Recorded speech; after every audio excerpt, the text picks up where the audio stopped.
că e ca la noi, numai 3. Apoi nu, ziceam și eu.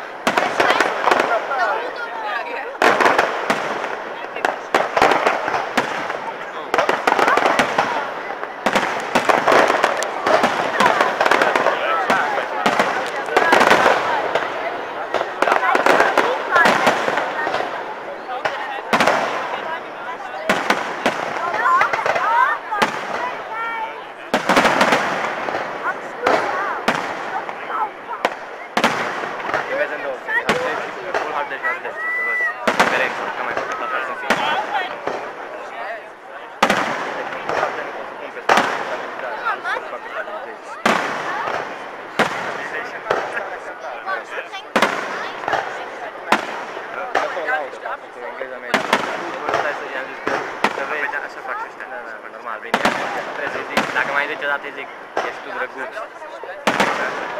Da. Hai că trebuie să zici tu. Da, oricum scot sunetul din sunet. Și zic...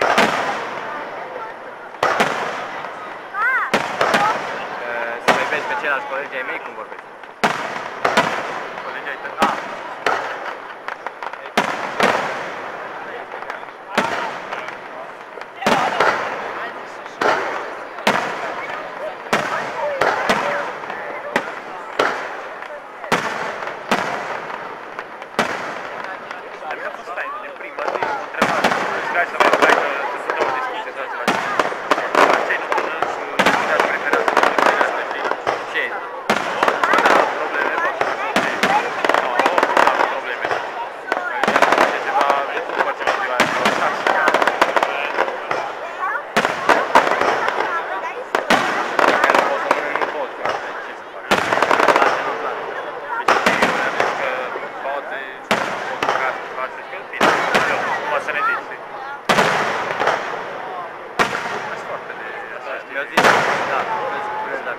Mâine va trebui acolo când ne dă fondul și am explicat, eu înțeleg că cei de atunci sunt convins că e bun, dar mie dacă nu-mi place brânza, nu-mi place face.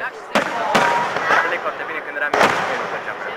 Îmi plăcea cum îmi place și când eram mic nu mâncam, așa că înțeleg.